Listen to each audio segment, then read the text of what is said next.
Bonjour chers téléspectateurs amoureux et amoureuses de votre émission Ma Profession. Bienvenue encore. Aujourd'hui, nous avons l'honneur de recevoir une personne. Comme je vous dis, cette émission est là pour promouvoir le professionnel, les hommes des métiers, les personnes qui assument des fonctions quelconques dans notre pays, ce beau pays, la République démocratique du Congo. Nous avons l'honneur de recevoir pour vous une dame qui va parler de son expérience professionnelle. Elle a plusieurs casquettes, mais aujourd'hui, on va parler avec elle comme autrice et fondatrice de littérature ou collectif littérature Bokutani. Elle s'appelle Madame Elodie Ngalaka, à qui j'ai dit bonjour et bienvenue Madame. Bonjour Hélène et merci de cette invitation. Merci beaucoup. D'accord, vous allez bien? Je vais très très bien, surtout comme je vous vois là, toute belle, toute souriante. Vraiment. Ça me fait beaucoup de bien. En tout cas, je suis très contente de vous recevoir avec tout ce qui s'est passé la semaine. Parlez-nous un peu comment vous avez passé votre journée, votre semaine et aujourd'hui on vous reçoit. Oui, disons que la semaine s'est très très bien passée, les diverses activités et tout. Disons que la seule chose qui nous dérange pour le moment dans nos activités, c'est qu'il y a des travaux tout près de la maison. Donc là, on a quitté des embouteillages directs. Ah, voilà. Tout à fait. Oui, on va parler des quid de la littérature congolaise. Lesbelle Bokutani serait-elle, n'est-ce pas, comme coordinatrice, d'abord autrice de votre collectif, il faut dire, littéraire Bokutani. Parlez-nous un peu de votre parcours étant autrice. Qu'est-ce qui veut d'abord motiver à aimer l'écriture et la lecture? Alors, ce qui m'a amené à l'écriture, qui m'a amené à l'écriture, oui, tout à fait, c'est la lecture et l'écriture. Donc, quand on est enfant, 6-7 ans, on commence à apprendre à écrire et à lire. Et tout de suite, j'ai été passionnée. J'ai été directement passionnée par les mots. Donc, j'ai commencé au début, quand on nous lisait des petites histoires, des petits contes. Moi, dès que j'ai commencé à bien écrire, j'écrivais des petites phrases, j'ai inventé des petites phrases. Donc, c'est quelque chose qui est venu vraiment très, très tôt dans mon enfance, qui s'est peut-être un peu plus concrétisé vers l'âge de mes 14 ans, 13-14 ans, donc à l'adolescence. Là, vraiment, c'était, voilà, là je me suis lancée, je me suis découverte un peu une âme de poète, de poétesse, et j'ai continué toute ma vie, jusque maintenant, à écrire des textes poétiques. Vraiment, c'est que j'ai oublié de dire, je suis l'aînée, vous avez plusieurs casquettes liées à la littérature, donc si on voit comme ça, on voit poétesse, on voit autrice, on voit quoi encore Bokutanienne. Vraiment. Bokutanienne, c'est ça. Et comment vous percevez l'évolution de la littérature congolaise aujourd'hui? Parce que vous avez dit que vous avez commencé très tôt et aujourd'hui, quand vous regardez l'évolution, comment vous trouvez l'évolution? Ben, je suis venue à la littérature congolaise, je dois l'avouer, je suis venue très tard. C'est principalement à l'érosion, donc quand le Bokutani s'est formé, que justement je suis venue vraiment en profondeur dans la littérature congolaise. Et c'est pour ça que je me suis mise dans l'aventure. Parce que quand nous nous sommes réunis avec quelques personnes de la diaspora, avec une qui était ici, Sylvie Chibassou, et quand nous nous sommes réunis, justement c'est cette constatation que nous sommes congolais ou d'origine congolaise, et certains d'entre nous ne connaissaient quasi rien à la littérature congolaise. Donc nous avons voulu changer ça, non seulement pour nous, mais aussi pour nos enfants, pour les gens qui habitent en Europe, et aussi et surtout pour les personnes qui habitent aussi ici en RDC. Ce sont les premiers concernés. Donc vraiment, c'est par rapport déjà à mon témoignage à moi que je me suis lancée dans cette aventure. Et j'ai pu voir que la littérature congolaise, dès son avènement, après les colonies, il faut dire, après les années 60, elle a été très florissante. Nous avons eu des grands noms. Dans les années 70, je crois que ça a été vraiment l'apogée. Donc, tous ces écrivains qui sont venus. Et puis après, bon, disons que la situation politico-économique, la conjoncture a fait qu'il y a eu des hauts mais il y a eu plus de bas. Okay. Plus de malheureusement. Malheureusement. Oui. Mais bon, pour ceux qui ne connaissent pas, j'ai un petit peu essayé de voir qui je pouvais mettre en avant dans les écrivains du passé. Okay. Et moi, j'ai pensé directement à Paul Lomami-Tshibamba, avec son Ngando, qui est célèbre. Okay. J'ai pensé, et celui-là, c'est mon coup de cœur, à Zamenga. Ah oui, Zamenga, voilà. Zamenga, vraiment, et mon recueil de poésie préféré, bon, c'est comment... son recueil sur le fleuve okay. Zaïre, oui. Les psaumes, psaumes pour le fleuve Zaïre, c'est une merveille à lire et à déclamer. Donc c'est ces deux grands-là. Et comme je suis une femme, je ne peux pas oublier les femmes. C'est ça, il faut promouvoir la femme. Voilà.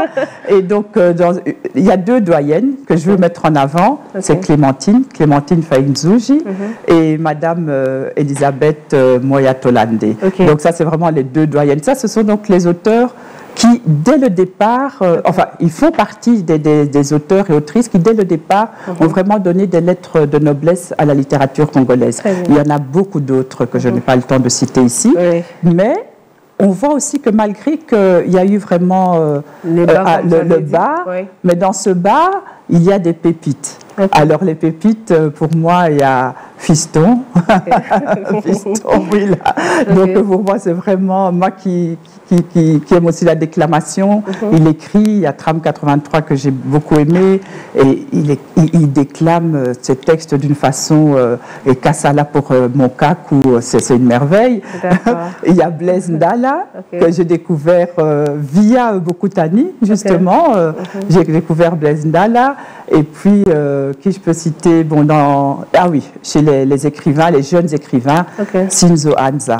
Voilà, Sinzo Anza, il est vraiment... et il y a les femmes, il y a deux femmes que je veux citer, pas par leur roman, vraiment, mais parce que c'est une autre catégorie. La conteuse, Mira Dunoyer. Moi, je suis conteuse déjà. Voilà, j'aime bien aussi les contes, voilà. Donc, Mira Dunoyer qui vient de publier son premier conte. Niouma, le petit poisson qui avait soif. Voilà, c'est ça. C'est là qu'on s'est rencontrés, tout à fait. Et puis, il y a la BDiste Santa Kakese. Elle est vraiment formidable. Voilà. Et là, je veux que vous allez parler vraiment de l'évolution par rapport à votre expérience. Et pensez-vous qu'avec des initiatives comme collectif littéraire Bokutani peuvent jouer un rôle crucial? Parce que vous avez parlé, il y a vraiment un bas par rapport à l'élévation, et Bokutani peut apporter la solution aux écrivains congolais. Et disons que la solution, je ne vais pas vraiment dire ça, ce sera un peu trop orgueilleux, mais nous espérons donc justement avoir un rôle. C'est notre objectif. C'est notre objectif vraiment principal, c'est d'avoir un rôle dans la mise en lumière donc, de la littérature congolaise pour le changement. Et crucial, je vais dire oui, un rôle crucial important. Et dans le sens de important, parce que Bokutani se rend compte de l'importance d'agir en visant la qualité. Voilà, parce que les Congolais méritent la qualité. Dans tous les domaines, il faut viser la qualité. C'est bon. Et quel impact cela pourrait-elle avoir sur l'identification culturelle? Vous voyez, quand on parle d'identité culturelle, on voit notre culture, on voit nos origines, et Bokutani, quand il y a une particularité dans Bokutani, est-ce que ces côtés-là aussi jouent dans Bokutani, dans votre collectif? Oui, et je crois que justement le fait que dans Bokutani, il y a des personnes de la diaspora, il y a des personnes ici du Congo même, et que nous sommes mélangés, que nous travaillons ensemble. Donc, ça nous montre aussi que l'identité culturelle congolaise, c'est un ensemble. Parce que, vu la conjoncture politique, il y a de nombreux Congolais, nos parents, nos grands-parents, qui se sont exilés, qui sont partis au loin, etc. Mais ça n'enlève pas cette identité culturelle qui est en nous, et dont je suis un exemple, puisque moi, je suis née ici, et puis j'ai été à l'étranger. Mais comme on dit, il y a une doxa qui dit, Congolais un jour, Congolais toujours. Vraiment. Voilà, et c'est vraiment ça que, bon, c'est pas pour tout le monde, mais quand même pour de nombreux Congolais, même d'ailleurs, on se sent, on est congolais. Même si sur le papier, le passeport, il y a une autre nationalité, mais on est congolais. Et on veut travailler pour notre pays. Vraiment, il faut travailler pour votre pays. Vous êtes donc cofondatrice de collectif littéraire Bokutani. Quel est votre rôle étant cofondatrice? Est-ce que le fait que vous soyez aujourd'hui cofondatrice de collectif littéraire Bokutani, cela empêche votre façon d'écrire? Ça vous ralentit parce que vous êtes devenu débordé, vous devez voir à Diaspora, Kinshasa, tout ça. Oui, c'est vrai que je suis un peu débordée. Je suis un peu débordée. Ma propre écriture est un petit peu sacrifiée. Vraiment. Mais quand même, il y a des moments où je peux encore écrire ma poésie, mais ce n'est pas vraiment à 100% comme avant. Mais c'est un sacrifice vraiment que je fais de bon cœur. Et dans mon rôle dans Bokutani, au départ, quand nous l'avons créé, nous ne nous sommes pas fixés des rôles en particulier, sauf pour Madame Sylvie Zamondou, qui, elle, est vraiment la coordinatrice générale de Bokutani RDC. Donc, qui voit un petit peu le tout. Et puis, peu à peu, donc dans Bokutani, ceux qui étaient dans la diaspora, Bokutani Europe, donc peu à peu, nous nous sommes distribués les rôles d'après nos préférences, nos compétences. Et moi, voilà, je suis devenue la directrice, la responsable du prix Émilie-Flore Fénion en général. Donc voilà. Et sinon, à côté de ça, dans Bokutani, je gère aussi, disons, dans l'organisation générale. Mais sinon, bon, il y a mes collègues, et je veux les citer, ça c'est important. Il n'y a pas de souci, il faut citer. Parce qu'il faut savoir que nous sommes 5 cofondatrices. Au départ, nous étions plusieurs à la fondation, et puis petit à petit, il y en a qui sont partis pour des raisons privées, familiales, des raisons de santé. Mais disons que nous sommes restés 5, et nous nous appelons les Amazones de Bokutani, les guerrières de la littérature congolaise. Et nous avons, à part Madame Sylvie Zamondou et moi-même, Elodie Ngalaka, nous avons 2 Martines, Martine Bourgeois, Martine Emongou, et nous avons aussi Moko, Dorothée Delerue. Et donc, elles se partagent aussi les fonctions pour la communication, le graphisme, les réseaux sociaux, etc., etc. Et voilà, tout est partagé, mais on a un partenaire aussi très important en Europe qui est Radio Mboté, qui travaille avec nous pour l'émission Mikanda et pour le prix Émilie-Flore Fénion. Et disons que moi, dans tout ça, je fais le lien. Je suis aussi le lien entre Bokutani Europe, Bokutani RDC, étant donné que je ne suis plus salariée, j'ai plus de temps. Donc vous me donnez plus à la lecture. Oui, voilà, j'ai le temps de plus lire, de mieux connaître la littérature congolaise. J'ai le temps pour expliquer, voilà, comme ici à cette émission, voilà, expliquer ce qu'est Bokutani, ce que nous désirons faire, ce qu'est le prix Émilie-Flore Fénion.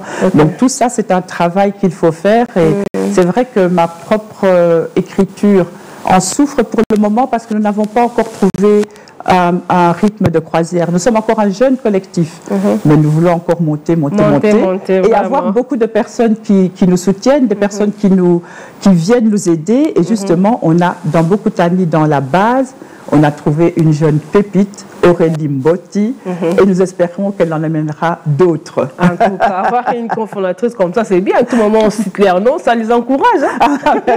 Merci beaucoup. Et quels sont les critères que vous prenez pour sélectionner? Parce que vous avez dit, c'est encore tout petit, pas trop petit, mais ça monte. Ça monte de petit au fur et à mesure.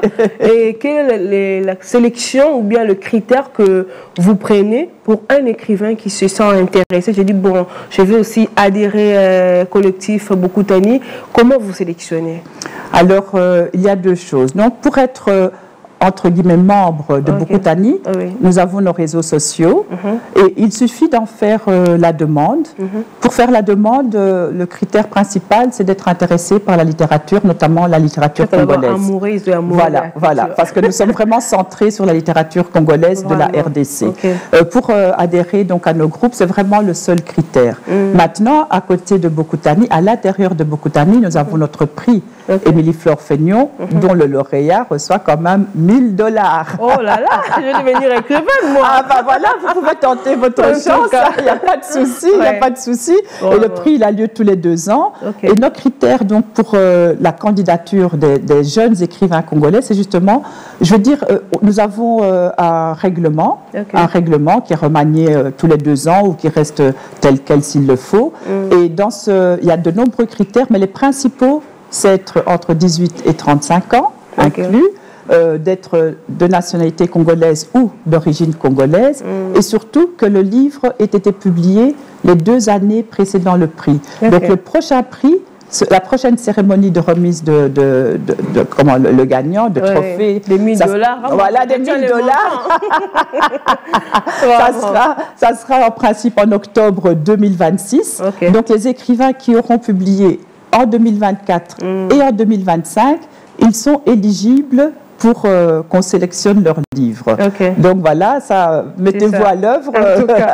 Ceux qui sont qui sont prêts à publier, ceux qui ont déjà publié en 2024, eh bien voilà, quand on lancera le prix au courant de l'année 2025, il faut être bien connecté sur les réseaux. C'est sur les réseaux qu'on annoncera donc le début du prix. Voilà, donc. Voilà, restez. Donc, je pense que les écrivains sont connectés par rapport à ce que vous venez de dire. Mais vous avez dit qu'il y a un prix, mais dans chaque maison, il y a des modèles à suivre, il y a des systèmes, il y a des rythmes à suivre. Mais votre écriture dans Bokutani, c'est quoi? Quelle est la particularité quand une personne lit un ouvrage de Bokutani, c'est dit là vraiment c'est Bokutani. Et c'est là aussi va motiver d'autres jeunes qui veulent par exemple adhérer à votre structure. Ils se disent bon, quand je vais venir à Bokutani, la particularité c'est ça. Et c'est voilà pourquoi je vais savoir comment votre écriture, votre façon d'écrire, qu'est-ce que le message que vous lancez dans Bokutani. Alors justement, en tant que responsable du prix Émilie-Flore Fénion et aussi du comité de lecture, je fais partie aussi du jury du comité de lecture. Nous voulons que nos candidats atteignent une certaine qualité. Donc au départ, nous nous sommes lancés, nous ne savions pas ce qu'on allait avoir comme genre de livre, etc. Mais là maintenant, nous avons déjà 2 éditions avec sélection de livres. Nous allons vers notre 3e. Et je vais d'ailleurs, avant la fin de ce mois-ci, je vais mettre sur les réseaux une lettre ouverte justement aux écrivains, aux jeunes écrivains congolais, une lettre ouverte aux éditeurs, justement pour leur dire que nous aimerions que les écrivains et que les maisons d'édition fassent plus attention aux erreurs qui peuvent être évitées, comme les erreurs d'orthographe, les erreurs de syntaxe. Là, c'est votre particularité. Les erreurs d'expression. Donc, nous avons constaté quand même que dans de nombreux livres, il y a quand même un petit peu trop d'erreurs. Donc, nous allons devenir de plus en plus exigeants dans notre sélection. Et certains livres qui, peut-être, au tout début, avaient été acceptés, nous étions encore tout nouveaux, mais à l'édition 2026, il risque d'être écarté. Rigueur, hein. Voilà. Je vais rater le $1000, moi. Non, non, je suis sûre que si vous devez venir, vous allez faire preuve de rigueur. Et voilà. Donc, nous conseillons aux jeunes écrivains de faire relire leurs livres, de faire corriger, parce que parfois certaines maisons d'édition ne le font pas par manque de moyens. Et certaines maisons d'édition font imprimer avec plein d'erreurs. Bon, je ne leur jette pas la pierre. Ils n'ont pas les moyens, chacun fait comme il peut, mais il faut quand même... c'est possible avec Bokutani. Il faut quand même un peu plus de rigueur. Voilà. Madame Elodie, vous voyez, dans chaque métier, chaque profession, on a besoin d'avoir quand même la rémunération, attendre quelque chose à la fin. Et comment votre structure accompagne-t-elle le jeune, ou bien les écrivains qui sont adhérés à vous, à vendre les ouvrages? Je parle pourquoi, vous voyez, dans notre culture, on n'a pas vraiment ces goûts-là d'acheter. Je me dis, j'achète cet ouvrage, qu'est-ce que je vais faire avec ça? Je vais jeter ça. Donc, je vais laisser à la maison, je n'aurai pas quand même le temps. Mais dans votre structure, comment vous faites pour accompagner ces jeunes-là qui aiment l'écriture, qui se donnent, qui évitent les fautes, comme vous venez de le dire là, pour accéder à acheter et à vendre? C'est ça quand même ma question. Alors déjà... Parce que déjà l'écriture, quand on dit à un jeune de faire l'écriture, qu'est-ce que je vais manger? Qui va m'acheter et quand? Voilà, justement, c'est vrai que la littérature, c'est un petit peu le parent pauvre dans les arts. Parce qu'il faut savoir que pour vraiment vivre de son écriture, il faut vraiment vendre des milliers et des milliers de livres. Or, même en Europe, c'est très rare. Donc c'est la même chose. Voilà, même en Europe, un écrivain dont on a vendu 300 ou 1000 livres, c'est déjà énorme. C'est déjà beaucoup. C'est pas seulement les Congolais. Non, c'est pas seulement, c'est pas seulement les Congolais. Ouais. Même en Europe, il faut savoir que pour un livre, vous allez gagner 1 euro. Ici aussi, vous allez gagner $1. Vous vendez, il y en a qui vont vendre que 100 exemplaires. Bon, donc on ne s'enrichit pas vraiment avec la littérature, bien que certains deviennent très très riches. Comment c'est ça, comment y arriver? Vous savez, les coups de cœur du public, on ne sait jamais comment ça arrive. C'est comme pour les chansons, etc. Paf, tout d'un coup, il y a quelque chose qui clique. Et voilà, il s'est vendu à des milliers et des millions d'exemplaires. Il y a des écrivains, même congolais, qui ont connu cela. Donc ça arrive. Mais c'est quand même des choses qui sont plus rares. Donc on conseille quand même toujours à un futur écrivain de quand même essayer d'abord d'avoir sa profession, ou bien d'avoir sa profession à côté, pour qu'il soit à l'aise. Parce que s'il le ventre est creux, il va avoir du mal. C'est ça, il ne va pas avancer. Il va avoir du mal à écrire et tout ça. Donc, il faut quand même souvent avoir quelque chose à côté. Mais beaucoup Tani, justement, ce qu'on a voulu dès le départ, c'est aider avec le prix. Parce que même pour nous, quand on s'est réunis et qu'on s'est dit, au début, on s'était dit, on va donner $500. Puis on s'est dit non. L'écrivain congolais, il a souffert et tout ça, on doit faire plus. Et on a mis à $1000. Mais vous savez que jusqu'à la cérémonie, on se demandait, Seigneur, c'est $1000 ou 1000 euros, comment on va les avoir? Mais nous travaillons justement parce que l'écrivain congolais mérite vraiment d'avoir sa récompense. Et nous espérons même dans l'avenir pouvoir donner plus. Maintenant, nous visons encore de pouvoir accompagner les écrivains. Nous n'avons pas encore la bonne structure pour le faire, mais nous sommes là pour donner des conseils. Comme nous avons des activités littéraires, nous faisons des brunchs littéraires, des conférences. Donc, il y a d'autres écrivains, ils rencontrent d'autres écrivains qui leur donnent aussi des conseils, etc. Donc, ils peuvent aussi s'élever, peuvent aussi mieux comprendre certaines choses. Et puis, ici aussi au Congo, il commence à y avoir des ateliers d'écriture. Parce que il y a certains qui ont un talent inné. Quelle que soit la phrase qu'ils écrivent, c'est une pépite. C'est magnifique déjà. Il y a des auteurs comme ça, donc qui ont un talent vraiment, on ne sait pas, c'est un miracle, un miracle de la vie. Mais il y en a d'autres qui ont un talent, mais qui doit être quand même travaillé. Vous savez, c'est comme moi pour même ma poésie. Ma poésie, elle vient comme ça, de but en blanc, mais après je relis. Je regarde si les mots sont corrects. Il y a certaines personnes qui écrivent de but en blanc et parce que c'est écrit, qui pensent que voilà, c'est bon, c'est parfait. Et souvent, il y a la famille et les amis qui sont là pour leur dire oui, c'est parfait. Mais c'est la famille. Ce sont les amis. Faites relire par des personnes extérieures. Voilà. Donc, nous espérons dans Beaucoup Tani pouvoir aussi un jour avoir vraiment cet accompagnement de relecture. Il faut être compétent dans ça. Bon, et puis il y a 2 sortes de relecture. Il y a la relecture justement pour les fautes d'orthographe, le syntaxe. Il y a la relecture pour le style, pour la façon d'écrire, pour les choses qui sont peut-être anachroniques. Moi, je l'ai eu aussi. Moi, j'ai fait relire mon roman « Ma vie entre parenthèses ». Et j'ai vu qu'il y avait des erreurs de date. Mais si je n'avais pas fait relire, j'aurais fait publier ça comme ça. Mais Tiba, celui-là. Votre coach. J'ai mon coach personnel, mon époux Guy Tibassou. Voilà. Et j'ai mon assistante personnelle ici à Kinshasa, Rebecca. En tout cas, madame. On a besoin d'aide, hein, comme les jeunes écrivains. Vraiment. Voilà, on a besoin d'aide autour de soi aussi pour avoir l'esprit un peu libéré. C'est ça, en tout cas, c'est très important. Vous êtes autrice, poète. Vous venez de dire encore, qu'est-ce que je dis? Beaucoup tanienne. Beaucoup tanienne. Ce que je n'ai pas encore dit ici, et pourtant je dis toujours en premier, je l'ai écrit sur ma carte de visite d'ailleurs, Élodine Galaka, l'écriturienne. Vraiment l'écriturienne. Voilà, parce que depuis tout le temps, ceux qui ne me quitte pas, c'est l'écriture. Voilà, je dois tout le temps écrire. Peut-être en rentrant chez moi ce soir, je vais écrire. J'ai rencontré une dame là, sympathique, formidable, Hélène, qui s'appelle Hélène. Je suis partie dans son émission parler de ma profession littéraire. En tout cas, c'est magnifique. C'est même le goût de cette émission. On amène à la population de découvrir le professionnel. On s'est dit, il y a plusieurs professions, il n'y a pas seulement la politique en RDC, il y a des écrivains, il y a des autrices, il y a des poètes, il y a des gens qui font des slams. C'est à travers cette émission, on est là pour vous faire découvrir à la population. Aujourd'hui, moi aussi j'ai découvert Madame Elodie Ngalaka. Selon vous, comment vous avez trouvé, vous êtes une dame à la tête d'une structure ou bien parlant d'une... Oui, un collectif littéraire. On va se lancer, se former en ASBL. Donc, on est occupé à faire tout cela. Donc, voilà, ça se fait. Donc, d'ici quelques semaines, donc, nous allons avoir l'ASBL RDC Europe, justement, qui permettra aussi d'avoir plus de financement, on l'espère. C'est ce que je voulais savoir.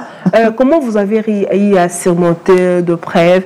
D'abord, étant autrice, c'est pas facile de se retrouver dans ces mondes. Et aujourd'hui, vous vous êtes donné malgré le bas de l'écriture en RDC, bon, disons partout dans le monde, hein, parce que vous venez ailleurs, vous avez il faut se battre. Il faut se battre. Mais comment vous arrivez à surmonter malgré ça? Depuis à l'âge de 14 ans, je vous avais écouté au début, vous vous êtes donné dans l'écriture, jusqu'à aujourd'hui, vous persistez. Comment vous arrivez à surmonter ces défis, Madame Elodie? Disons que moi, j'ai peut-être un avantage. J'ai peut-être un avantage par rapport aux jeunes écrivains. C'est que moi, j'ai publié quand même sur le tard. Donc, mon recueil de poésie, c'était en septembre 2022. Mon roman autobiographique, là, c'est en septembre 2023. Donc là, j'étais déjà maman et grand-mère. Voilà, donc les objectifs... Ça aussi, hein. Vous êtes épouse, maman, grand-mère. Comment vous arrivez? Et puis, il faut encore booster vos ouvrages. Mais oui, mais c'est la passion. C'est la passion. Il faut avoir la passion. Et c'est vrai que le fait d'avoir publié tard, ça m'a permis d'avoir ma vie professionnelle avant ça.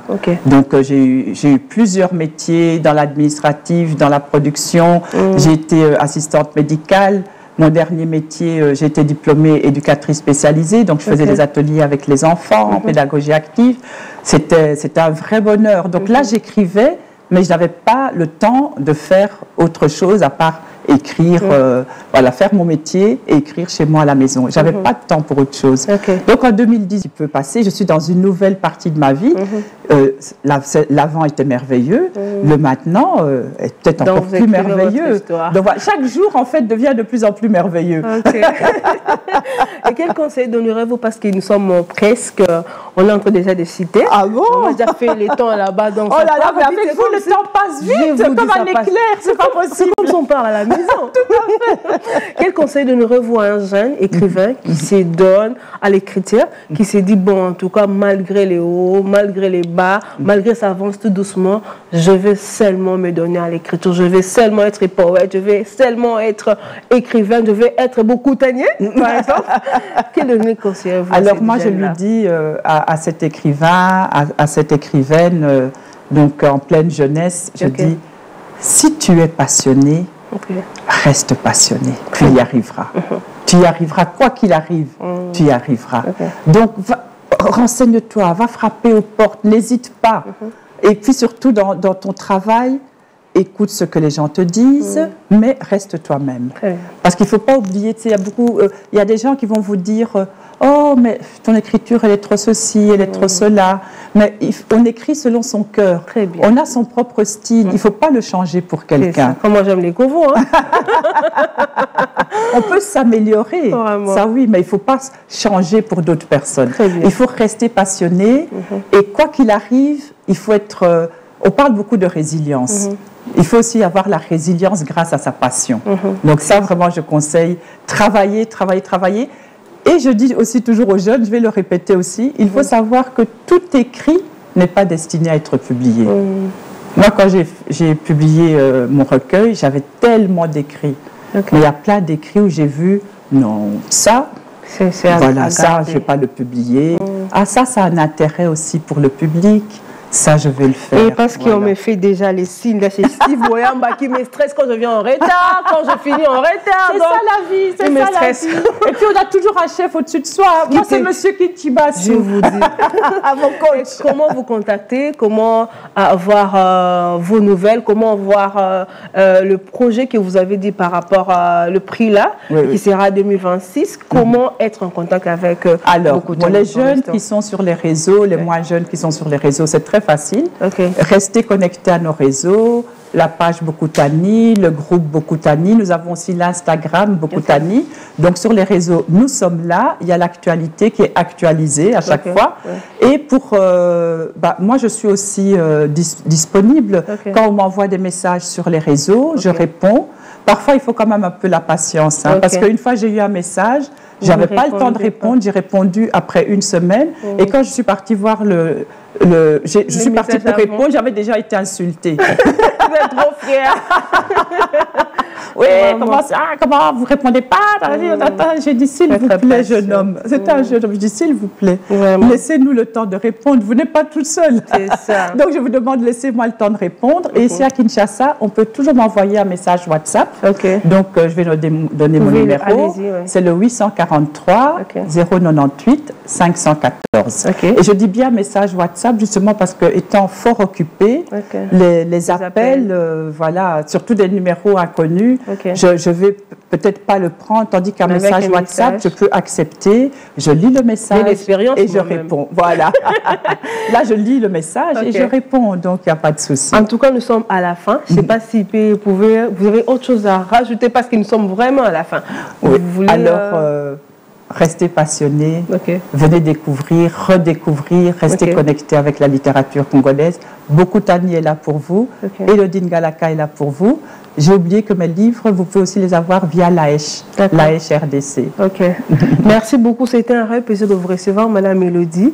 En tout cas, moi, je vais écrire, j'ai rencontré Madame Elodie Ngalaka. Merci beaucoup. On a parlé avec vous, quid de la littérature congolaise. L'ASBL Bokutani serait-elle un espoir? J'étais avec Madame Elodie Ngalaka, autrice, cofondatrice du collectif littéraire Bokutani. Merci à tous les téléspectateurs amoureuses de cette belle émission. Donc, vous êtes nombreux. Je ne peux pas clôturer cette émission sans pourtant saluer M. Guy Tibasu, les maestros, les coachs. Hein. Je vous salue. Et aussi à l'assistante Rebecca Foura. Merci pour ton accompagnement parce que tu as rappelé à Mimi, il fallait enlever les filets, il fallait tenir à Edik. Hein. Merci à l'équipe technique. Je vois Steve Oyamba, je vois Caleb Mukendi, je vois qui est là encore, Alexis Moukeba. Merci à toi. À tous les amoureux de la littérature, directeur général de l'IMNC, Simon Sialachala. Félicitations, merci pour ton travail. On se voit très prochainement, à très bientôt. Bye bye. Merci.